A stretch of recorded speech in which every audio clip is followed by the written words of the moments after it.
মনে রাখবেন, we have a plan, we have a plan.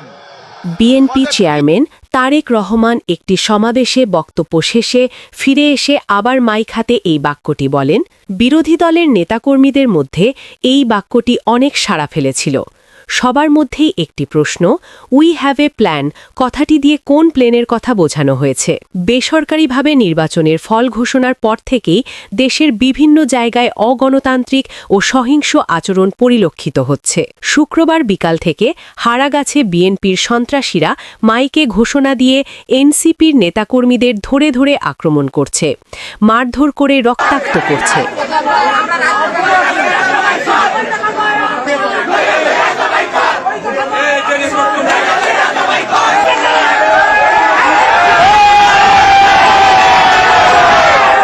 শুক্রবার রাতে ফেসবুকের নিজের আইডিতে দেওয়া এক পোস্টে এ অভিযোগ করেন রংপুর ৪ আসনের বিজয়ী ১১ দলীয় জোটের প্রার্থী এনসিপির সদস্য সচিব আখতার হোসেন। আখতার হোসেন বলেন, অনেকগুলো বাড়িঘরে ভাঙচুর চালিয়ে স্বর্ণালঙ্কার টাকা লুটপাট করেছে, মোটরসাইকেল ভাঙচুর করেছে, আগুন দিয়ে বাড়িঘর জ্বালিয়ে দেওয়ার হুমকি দিচ্ছে।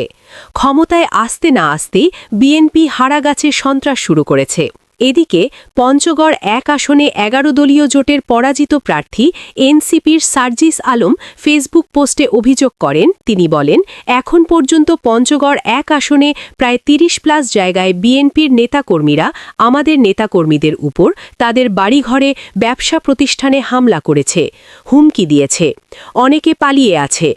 অপর এক পোস্টে তিনি বলেন, পঞ্চগড়ের মিরগড়ে বিএনপির নেতাকর্মীদের দ্বারা দোকান ভাঙচুর করা হচ্ছে, বাড়িতে আক্রমণ করা হচ্ছে, রক কেটে নেওয়ার হুমকি দেওয়া হচ্ছে।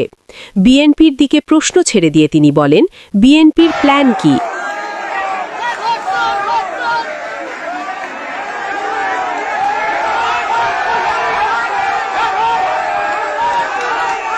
বিশ্লেষকদের মতে, এমন সহিংস চলতে থাকলে দেশে আবারও বিপ্লব হওয়ার সম্ভাবনা রয়েছে। নিয়মিত সকল খবরাখবর পেতে আমাদের চ্যানেলটি সাবস্ক্রাইব করুন এবং সাথেই থাকুন। ধন্যবাদ।